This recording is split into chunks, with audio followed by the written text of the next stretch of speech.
Today we're going to be taking a look at a bunch of different adapters to go from USB-C to USB-A, USB4 extension cable to test out its capabilities to see if it actually will extend the USB4 signal. It is advertised as such with 8K video and a bunch of other stuff and a couple other adapters and just seeing how they do. And welcome to Computer Tech and More. Let's get into it. So first up, we've got this product from Cable Decon, and it advertises itself as a USB4 extension cable. So you can see they put a bunch of labeling on it, where it's got 40 gigabyte per second, 100 watt power delivery, and 8K video. So I don't have an 8K monitor to actually test this out on, and I don't actually have a USB-C monitor, but I do have some USB4 devices that I can extend it, as well as USB 3.2, so 10 gigabyte hard drives, so I can plug them in and just see what kind of performance I can actually read out of it. I really just needed an extension cable, and I wanted it to be as highly capable as possible, so I figured I might as well give this one a try. Now, it should be noted that in general, USB or Thunderbolt extension cables are not a thing, so I do question what this can do, because they do advertise it as being able to do extending cable for eGPUs. I don't have an eGPU, but that's why I bring that up, because in general you can't extend a Thunderbolt cable. So I do question some of their advertising, so I'll see what I can test out with it and actually see if it meets my capabilities and try to give you as honest opinion about it as possible. The next one is, what's that? AUVIPLA. UValp. It's a USB-C to USB-A little adapters. It comes in a little triple pack. There. Can you hear that? Little metal housing, which is good. The one way to tell how much quality they put into the manufacturing is if you see a little seam on the USB side, which means that they bent the metal to crimp it around, while this was formed as one piece, which doesn't necessarily indicate that it's good quality like insert, but it does show that they put some time and effort into manufacturing it. So like it should be good quality there, but we're gonna test it out, see if it gets USB 3.2 speeds. So my general opinion is, if you're gonna get something, you might as well get the highest capability possible at this, like at the time of purchasing, for future capabilities. So I'm only getting like 10 gigabit per second in terms of these adapters, and if I can find USB 4, so 40 gigabit or even 20 gigabit, that's what I'd be aiming to get. This next one is a GIRYC, and it is a little bit of a cable adapter. So again, this one was 10 gigabit per second, and so you can get these little ones, or you can get as a little cable. Depends on what your particular needs are. So if you need a little bit of a spacing, you want to get this. If you want something like that. And then the last one is UGreen. So they're a sponsor of some major YouTubers. These are only listed at 5 gigabit per second, but UGreen is a well-established brand and is, at the time of filming this, relatively speaking, trustworthy. So I'm going to test them out, see if it's restricted to only 5 gigabit or if they'll actually operate at 10 gigabit speeds. Again, I do have some 10 gigabit capable external NVMe drives, so I can go ahead and test them out. And this is what we're going to be taking a look at today. Speed test directly plugged in.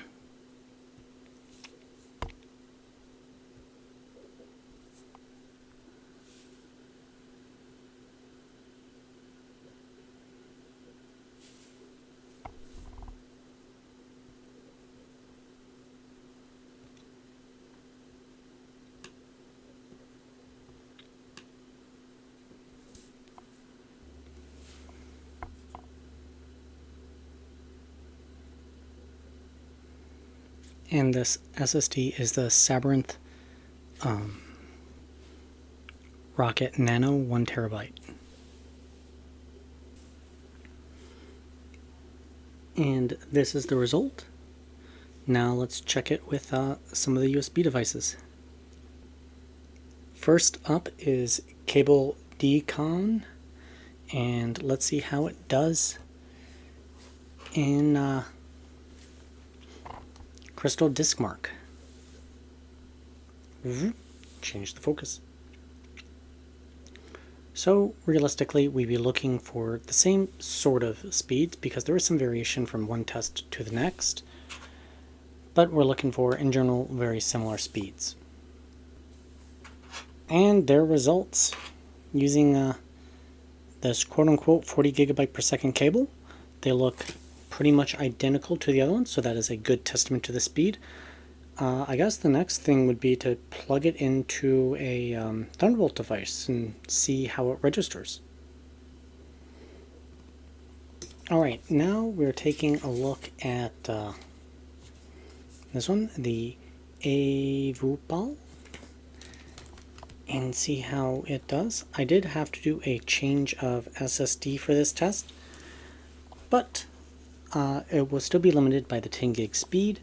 So it should be plenty fast. It is a Samsung 980 Pro, so it should be able to fully saturate this. Alright, and there are the results. They're in line with what we would expect, especially considering the last test in mind. They are different SSDs, so test-to-test variance, not sure what happened there, but you know, it's in line, so this is truly in camera 10 gig capable, so that's great for a USB-A to USB-C adapter. Alright, now we're going to take a look at the Grizz. Let's go ahead and start the test, and I'll see you in a second when it's done. And there are the results. They are right in line with where they should be. Again, you do get run-to-run variances because sometimes they get warm, so it's a little bit warm in the external enclosure, but overall it's doing fairly well. So I would say that this Grizzy is doing just fine at a 10 gig per second speed. And just in case it needs mentioning, 10 gig per second is roughly equated to 1000 megabytes per second, because that's 10 gigabits per second, so there's some rounding. Anyways, alright, now I'm going to be using the UGreen version. These were only rated at 5 gigabyte per second, or gigabit per second, so we're going to see if they reach not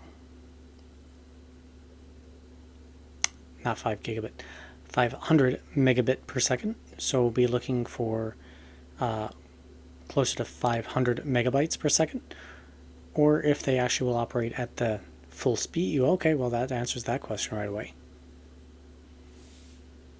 Well, in case you're wondering, the UGreens that were only rated at 500 megabyte per second are operating at full USB 3.2 Gen 2 speeds, which is truly excellent. It means that in all likelihood you could probably get any USB 3 A to C adapter and operate it just fine. But you may want to get one that is rated at the speed as just a precaution, because who knows about the quality differences. So yeah, right there and right there. They are very, very similar and nice and cool to the touch. So as far as these little USB-A to C adapters, what would I go with? Well, I would probably just go with these because I got a triple pack. They operate at the full speed and it's perfect. UGreen is definitely a name brand. So if you do insist on getting a name brand for guaranteed quality, then they're perfectly serviceable, but that should be fine. And then if you need a longer cable, you got the Grizzy, and that also appears to do just fine. Alright, this is for the thunderbolt test. Hopefully it'll also demonstrate whether it'll work. So we've got the thunderbolt directly plugged in, and we're going to switch it over to the USB4 cable. Well, it did pick it up, and it's seeing all the devices that are hooked up to it. So maybe let's do a quick data test. So right there I got a external SSD, and it is a SATA based one. However, it is hooked up to a Gen 2 10 gig SATA adapter, so will operate at its full 600 megabit per second speeds. So let's go ahead and give that a try. Well, so far that is looking quite excellent, quite in line with what I would expect the speeds to be operating at its full potential. Wow, I wish I had an eGPU, but the fact that it picked up in Thunderbolt devices